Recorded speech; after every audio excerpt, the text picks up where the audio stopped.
What's up, guys? Toy Bro back again for another review, taking a look at some more Masters of the Universe Classics figures, and this time we're looking at a set that I never thought I would be able to do a video on. We have got the Rotar and Twistoid 2-pack. Now this was the San Diego Comic-Con exclusive from 2015, and they sold out in about 2.5 seconds, and they have been incredibly rare ever since. People have been paying upwards of $300 for this 2-pack from Mattel.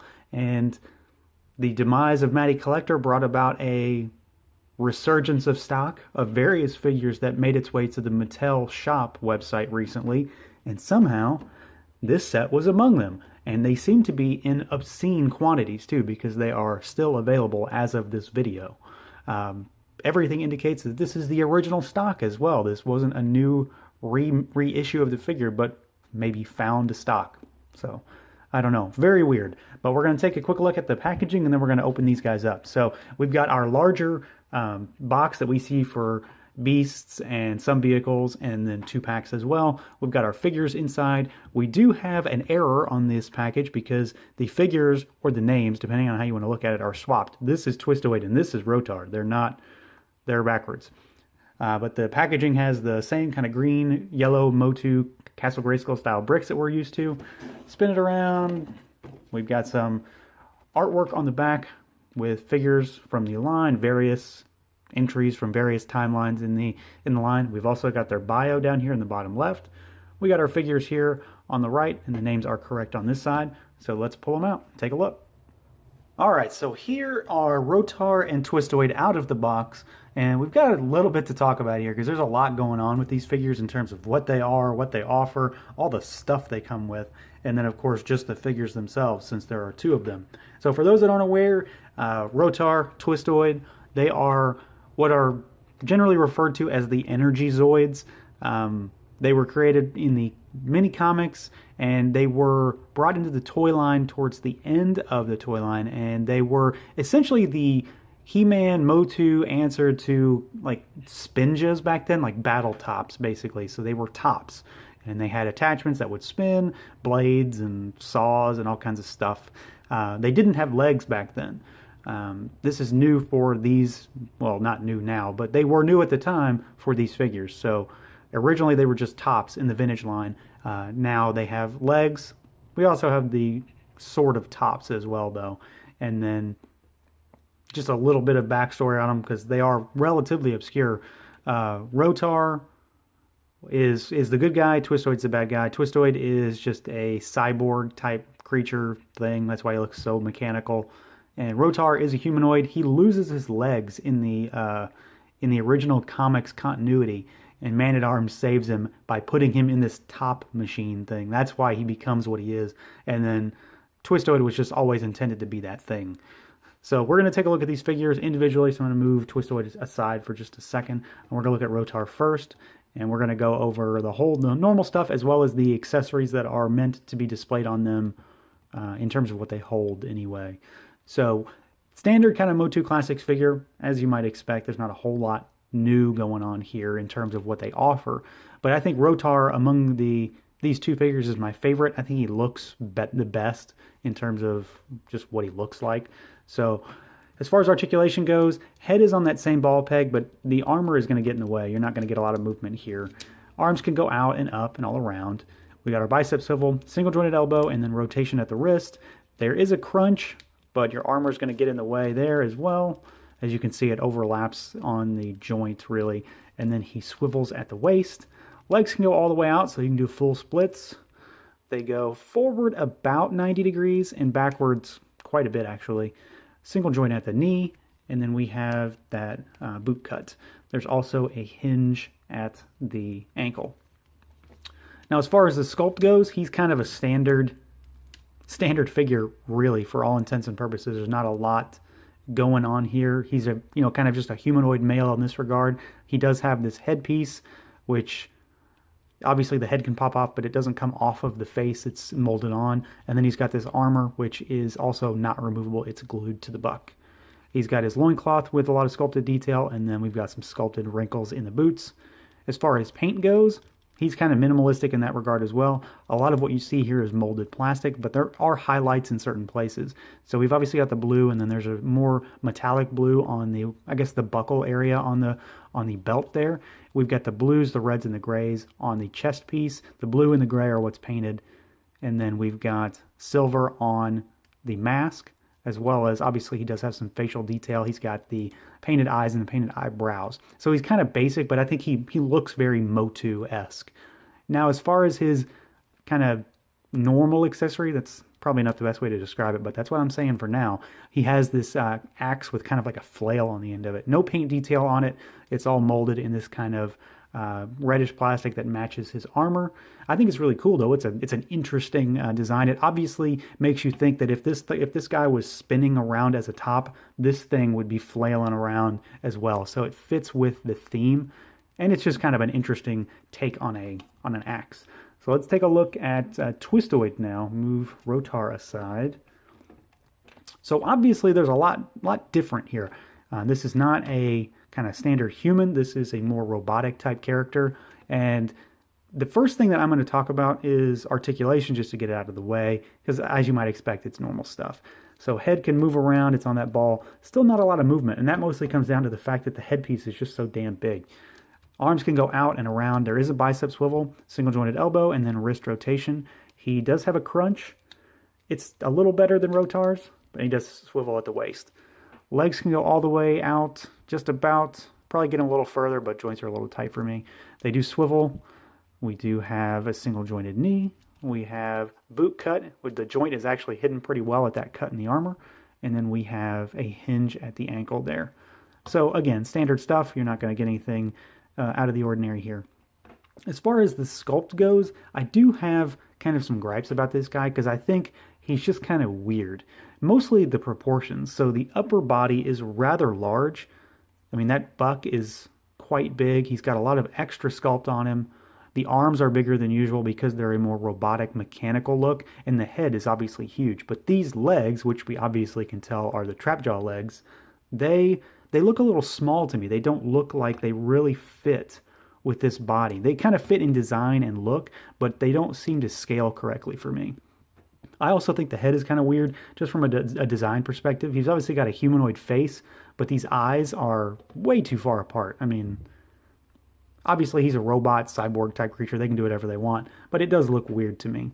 There is, however, a ton of sculpted detail on this guy because a lot of this stuff is obviously not normal. So we've got sculpted detail on the back. These arms are obviously loaded with mechanical detail. We've got the kind of wires and mechanical look on the shoulders there on both sides.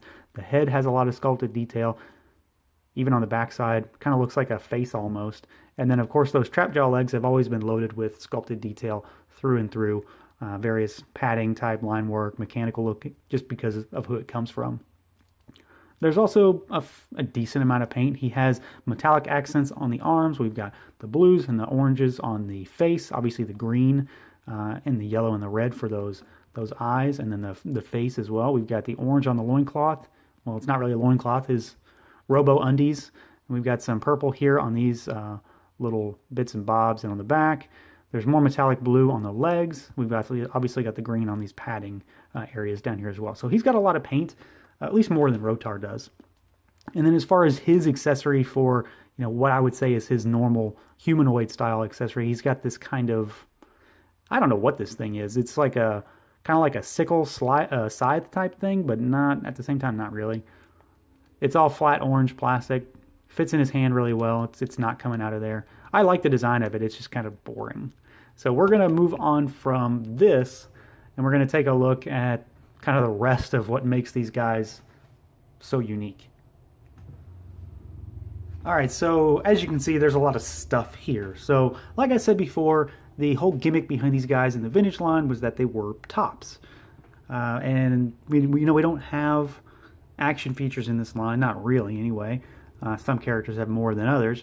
But these guys aren't tops. They don't have the capability to really be tops, but they are able to sort of look like tops. So if you're familiar with King Hiss's figure, he pops apart in a somewhat specific way at the waist. These guys do the same. You can see I've got them taken apart here. You just pull them apart. I'm going to put their legs to the side for the time being. because we're just going to focus on the torsos and then these attachments here. So this is Rotars and this is Twistoids, and basically these are what are supposed to look like tops, and you can see that their torsos will fit down inside these cavities and they'll peg in. They're just molded plastic for the most part, but they do have metallic finishes on them on certain parts. You can see more metallic orange on Twistoids and some silver on Rotars. So what you do is you take them and you just pop them in. That's it. So there is Rotar, and what they do come with, because obviously you probably don't want to display them like that. You can, let me go ahead and put Twistoid in. And they do take a little pressure to get in. They're kind of tight. So you're not going to have them really laying around like that. I'm not anyway. So they come with these, and these are just stands for them. And what I will offer a word of caution when talking about these, because basically a lot of this stuff comes apart because there is yet again another way to display these guys that I'll show in a minute. So you can set them in these display stands, and they will peg in. This pegs into here. Once that happens though, you might have a little difficult time getting these apart, because this comes out really simple. It's very easy for this piece to come out, but once you've got this guy pegged in, it's going to come apart like that, and you're going to need to apply pressure at the bottom to push this piece out. And I have more trouble with Rotars than I do Twistoids, but it is still a bit of a pain to actually make that happen. But once you've got them there, you can put their weapons back in their hand and resume normal display function with your figures. And I think they actually look kind of cool this way. There are technically 3 ways to display these guys, and I'm going to show you the third one here in just a second. But I've got multiple sets of these guys because I figured, why not? There are tons of them to go around at this point. I'm going to snatch a few up. So I'm going to do at least a set displayed this way and then a set displayed in humanoid form, just because I kind of like both. This is kind of goofy to me. I think these characters are kind of weird in general, just from a concept standpoint and then a display standpoint as well. But I'll probably do a few different versions of them. So let's take a look now at the other way to display them with a couple more accessories that they come with.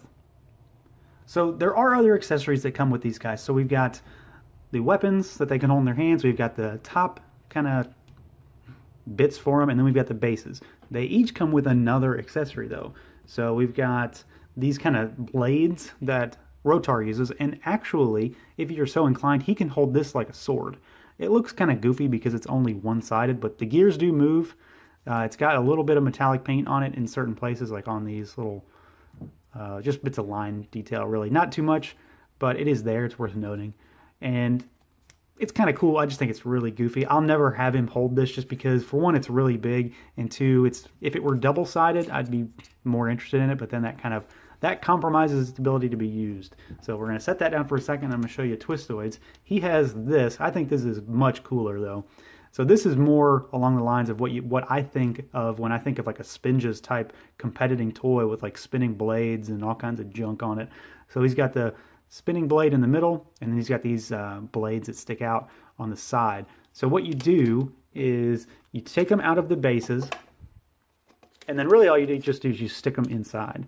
So he'll fit down in there, and he's on the floor with his. Pull Rotar out. You flip this one over, and he fits down in the middle of it there. So that's all there is. They don't combine in any other way. There's no way for them to do that. But it's a different way to do it. It's another nod to the vintage line where they would be spinning around with various blades and bits and bobs and doodads hanging off of them to fight each other as they were, spinning or whatever. So something like that, but much more 80s. All right, so overall, what do I think about these Energy Zoids? I think they are kind of weird, is really where it comes down to.